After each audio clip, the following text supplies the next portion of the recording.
Hello, welcome to Jennifer's Magical Book Club. Today I'm here to read a novel which is called Old Yeller. I'm going to continue reading from chapter 4, page 46. So I'm going to start.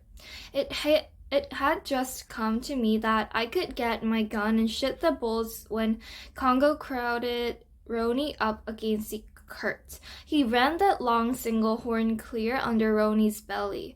Now he gave such a big heave that he lifted Roni's feet clear off the ground and roared him in the air.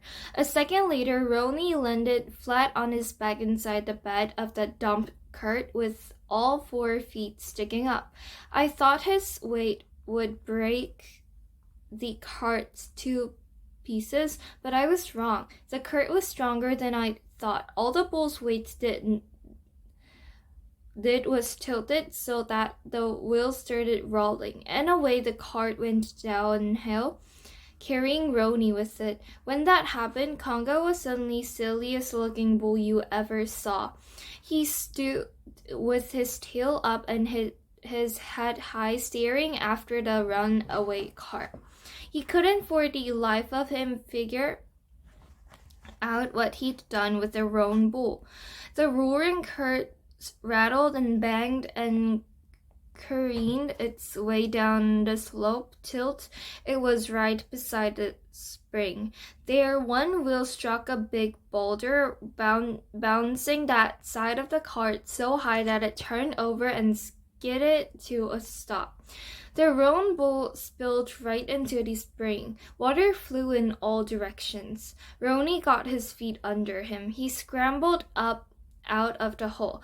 But I guess that cart's ride and sudden wetting had taken all the fight out of him. Anyhow, he headed for the timber, running with his tail tucked. Water streamed down out of his hair, leaving a dark wet trail in the dry dust to show which way he'd gone. Congo saw Roni then. He snorted and went after him. But when he got to the cart, he slid to a sudden stop. The cart, lying on its side now, still had the top wheel spinning around and around. Congo had never seen anything like that. He stood and stared at the spinning wheel. He couldn't understand it. He lifted his nose up close to smell it. Finally, he reached out a long tongue to lick and taste it.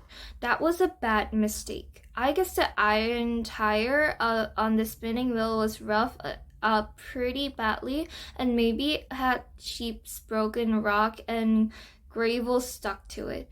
Anyhow, from the way Congo acted, it must have scraped all the hide of his tongue. Congo bawled and went running backward. He whirled away so fast that he lost his footing and fell down. He came to his feet and took out in the opposite direction from the roan bull. He ran, slinging his hat and flopping his long tongue around, bawling like he'd stuck it into a bear trap. He ran with his tail clamped just as tight as the roan bull's. It was enough to make you laugh your head off, the way both of those bad bulls had gotten the wits scared clear out of them, each one thinking he'd lost the fight. But they sure had made a wreck of the yard fence. So I'm done reading till the end of chapter 4. I hope you're enjoying with me, and see you later. Bye. Have a nice day. Thank you.